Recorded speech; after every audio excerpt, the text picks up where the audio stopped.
Why are you even in this house? You're like a parasite living off of us here. As soon as the words left my mouth, my mother-in-law wasted no time throwing my belongings out of the window.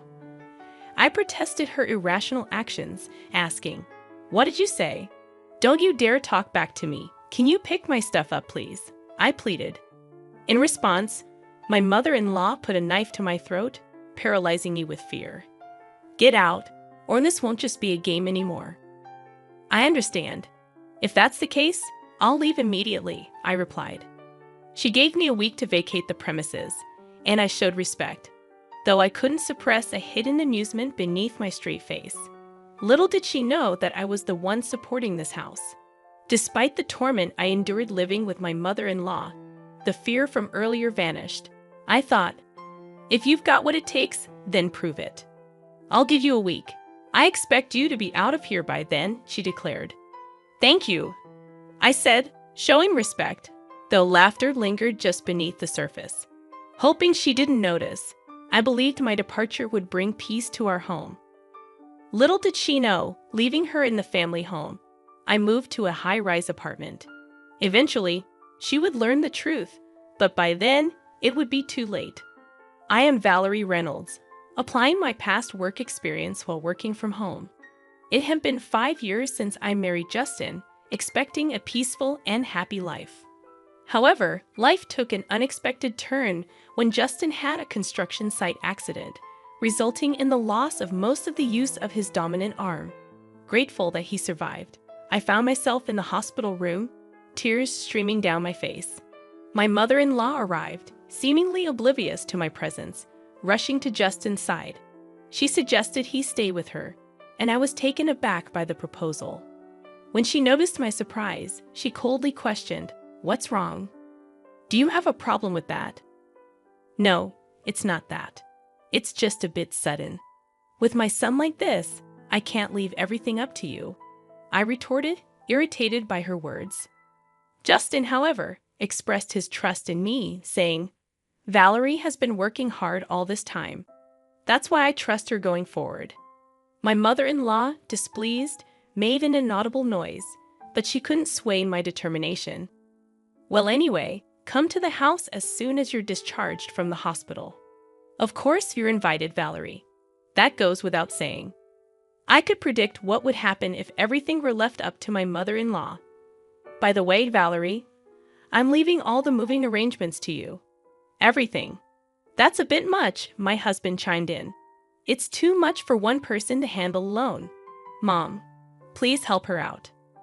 I hoped he would insist more strongly, but it seemed my mother-in-law had no intention of helping and ignored my husband's words. "I have my own things to do, you know," she smirked at me, unnoticed by my husband. It felt ominous, and so began our life living with my mother-in-law. A month later, my husband was discharged from the hospital, and I was busy with the move, leaving the task of picking him up to my mother-in-law. She came to me and said, "Aren't you done yet? I told you today was Justin's discharge day, and yet you didn't even come to pick him up." "But that's because, you see, Justin," I started, but my husband interrupted. "Just like I said, right? This person only thinks about herself." My mother-in-law's intention was clear. She was trying to make me look bad in front of my husband. I decided not to take her obvious bait. Looking at my husband, he had a warm and understanding look in his eyes. "Come on, Mom, stop this. It's unsightly. I'm doing this for your sake." "Well, no one asked you to wait." The sight of my mother-in-law running after my husband was comically pathetic. When she noticed, she glared at me with an evil expression. Not that her glare meant anything to me. "Justin, you can just take it easy and relax at home from now on," I suggested. "That's impossible. My right hand might not work, but I don't want to be a burden on Valerie," he replied. "I can understand that, but you've just been discharged from the hospital. Still, I can be satisfied if I don't do something." Justin was adamant, and initially, I had hoped he would take some time to relax. But seeing his determination, I decided to respect his wishes. Doing everything at once might be too much, so how about starting with some light cleaning? It could be good for rehabilitation. That's a good idea.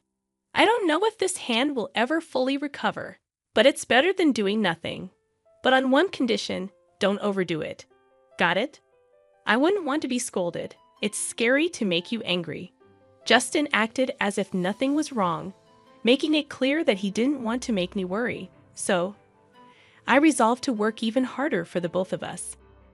However, I had forgotten about one person who would interfere. Valerie, wait a minute. What's the matter? Why is Justin cleaning? You must have forced him to do it, right? Your words are just a front, my mother-in-law accused. She judged things only by what she saw, oblivious to the underlying thoughts and emotions. Dealing with that was a challenge in itself. You're always just cooped up in your room playing around. Honestly, in such a situation with your husband seriously injured. Actually, I'm working. It's called remote work these days. I've had enough of that excuse. It's not an excuse, I replied. Just then, my mother-in-law grabbed a nearby trash can and threw it at me. Luckily, it didn't hit me directly, but the trash went everywhere. I lost the energy to explain things to her further. It was clear from the start that she had no intention of listening. This trash is disgusting. Clean it up yourself, she said.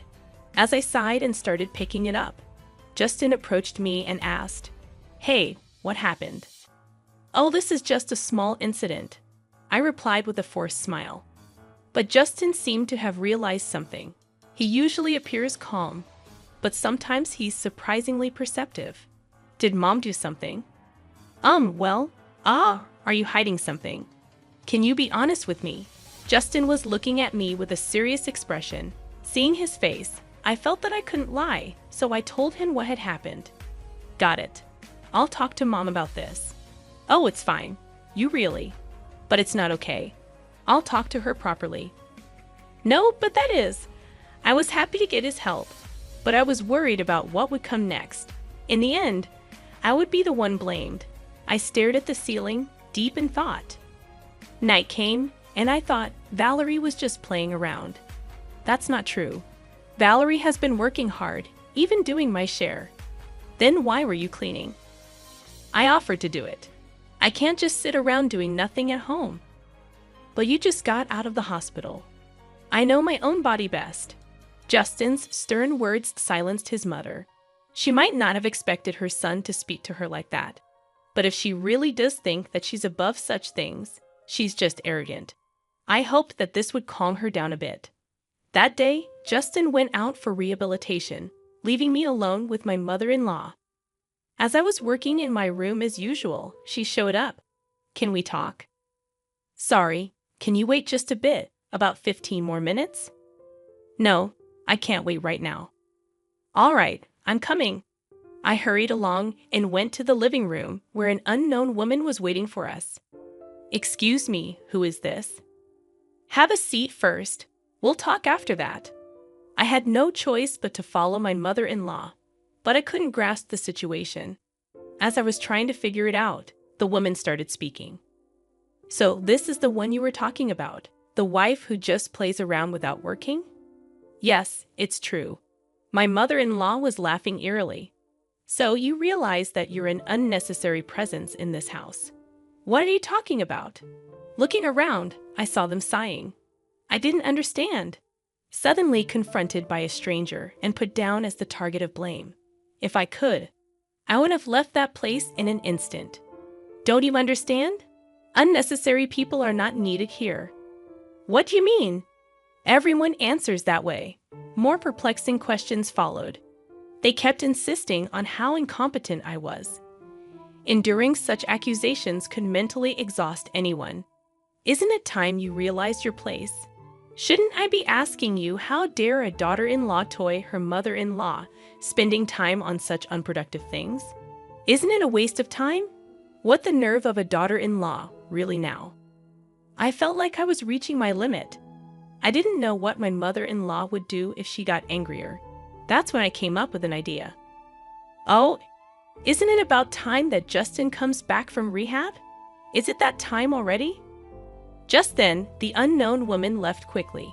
I'll come again soon. Okay, I'll be waiting for you. Let's talk again. My mother-in-law and her friend were fooled. In reality, Justin wouldn't be home for another hour. It was just getting good. Speaking of which, who was that woman? I finally asked a question that had been on my mind. That's Susan, a close friend of mine. She wanted to meet you after hearing about you. It wasn't hard to guess how my mother-in-law had introduced me. Probably as a useless wife who does nothing but play around. I pitied my mother-in-law for doing nothing else but that. So that's the case. Well, Justin will be back a bit later. I'm going back to work now. As I was about to return to my room, she said, "Wait, what do you mean?" Just as I said, he's not coming back yet. You lied. You didn't realize. Why do you act like this? I decided to use this opportunity to speak my mind. Any further interference from my mother-in-law would just be a nuisance. Actually, you were the one who started things, right? You called your friend because you can't do anything alone. That's not true. I can handle you fine by myself. Then why don't you try to see if you really can? I deliberately provoked my mother-in-law, thinking this would prompt her to take some action, and as expected, she reacted. If you want to apologize, now is the time. I have no such intention. At that, my mother-in-law exploded in anger, grabbing a nearby vase and throwing it at me, similar to how she had previously thrown the trash can. I had anticipated it and easily dodged, even showing a provocative smile. "Hello, I'm home." Just then, Justin came back. My mother-in-law was visibly shaken. "Why are you home already? It's not time yet." "Oh, sorry, I lied earlier. I was actually on my way back." "Why would you do that?" "Isn't it obvious?" I said, pointing to the shattered vase. I couldn't help but find the situation amusing. Hey, what's this? What happened?" "Your mom threw it at me." "What do you mean?" "You know, a lady just came over claiming to be your mom's friend." I told Justin everything that happened. He showed a mix of being surprised and angry. "Is that true, Mom?" Well. "So it's true then. Why would you do that?" "I didn't mean to." Watching my mother-in-law being scolded, I felt a sense of retribution for all the hardships I had endured. "Well, I have something to do, so okay, wait." I ignored my mother-in-law's words and returned to my room, thinking this would end her bullying. I truly believed it. After that, calm days continued for a while. But having stayed up all night, I dozed off past noon. "Sorry to wake you, but can you come here for a moment?" "Okay, sure." Justin seemed unusually serious. My mother-in-law was there in the living room. "What's going on?" "Look at this." I looked at the table to find a disassembled plastic model scattered about. It was one of Justin's hobbies, and he had treasured it. When I came home, it was like this. "Do you know anything?" "No, I have no clue." I couldn't think of any reason for it. This plastic model was in my father-in-law's room before, but of course, I hadn't been in that room today, nor had entered it recently. Someone must have broken it for it to be like this. My eyes naturally turned towards my mother-in-law. She was the only suspect. My mother-in-law had a strange, eerie smile on her face, like she was possessed. I understood the situation. Even if someone broke it, I was out. I met Justin on my way back from Susan's place, remember? "Yes, but..." And then I found this in the room. My mother-in-law was holding a shiny object. "Is that an earring?" I instinctively checked my own ears. My left earring was missing. I was certain of my suspicions. It was clear revenge on me for last time. "This is yours, isn't it, Mallory? And it looks like only the left one is missing." I took a deep breath. Showing anger now would mean that I would be playing into her hands. Indeed, it's mine. But isn't it premature to conclude that I broke it? Making excuses is so unbecoming. We have evidence. Still, anyway, it's broken. Wait a minute. Justin left the room. At that moment, my mother-in-law's gaze was fixed on me. The situation made me feel like Justin saw me as a criminal, and I just stood there stunned. It's a shame. This would have been the end of you if you did it. You set a trap, didn't you? You'll find no evidence anywhere. If only you had followed my advice, this wouldn't have happened. If I explain things to him properly, he'll understand, will he? Her words became reality. No matter how much I insisted to Justin that it wasn't my fault, he wouldn't take me seriously. Wait, I haven't done anything wrong. Maybe, I get it. He immediately averted his gaze. Laughter echoed from behind us. See? I told you so. What does that matter? It's sad that you don't want to admit defeat. After that, I immersed myself in work. It was almost like escaping from reality. Conversations with Justin became less frequent, and about 2 weeks went by. During this time, my mother-in-law seemed quite pleased with herself. You seem down lately. Is there something troubling you? There's no need for you to worry. Please stop. It's too late for that. Acting tough is useless. On this day, my mother-in-law was in an especially good mood. My feeling of foreboding came true, eventually becoming reality. It happened while I was cleaning the room. Why are you even in this house? You're like a parasite living off of us here. What's gotten into you all of a sudden? You always talk back, such a noisy daughter-in-law. After saying that, she threw my belongings out of the window. What are you doing? I protested her insane actions, questioning what had gotten into her. You're too noisy, always talking back. Can you pick my stuff up, please? I said, hoping for some reason to prevail. But as I said that, my mother-in-law put a knife to my throat. I was frozen in fear, unable to move. It's better if you stay still. A normal person wouldn't do this, I managed to utter, but my mother-in-law was clearly deranged. If you don't leave now, next time it won't be just a joke. I understand. I'll leave, I said, realizing that staying would only drag me further into her madness. You have a week. Leave before then, thank you. It was evident that staying would only worsen things. In her madness, my mother-in-law didn't understand who truly supported this house. She lived comfortably and leisurely thanks to me, yet she really knew nothing. Pack up quickly, she ordered, and I obliged. A smile formed on my lips as I bowed my head. But I couldn't let her suspect anything.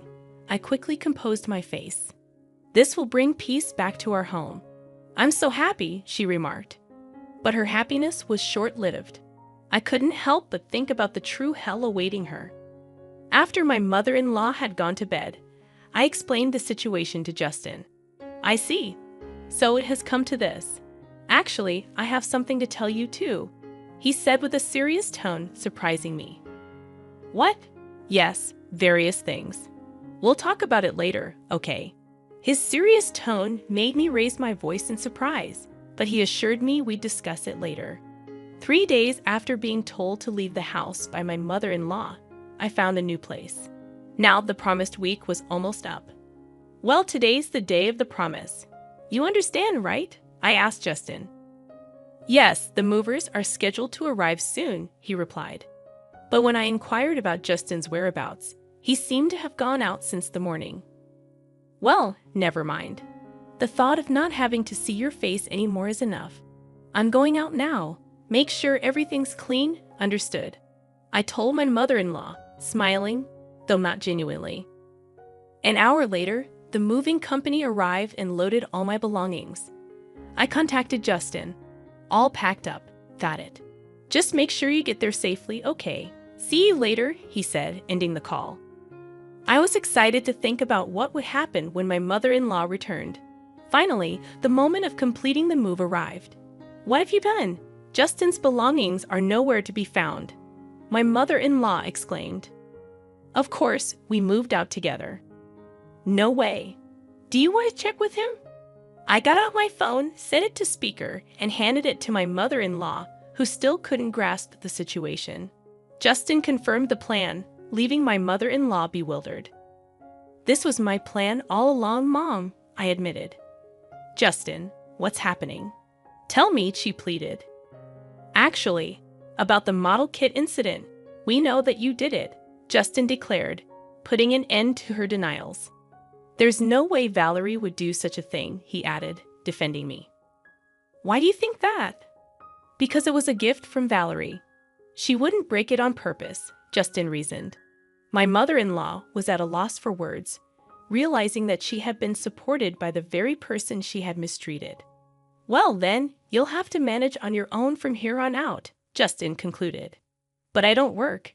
If you two leave me, that's the choice you made, she said, coming to terms with the consequences of her actions. Mom, it's no longer our business.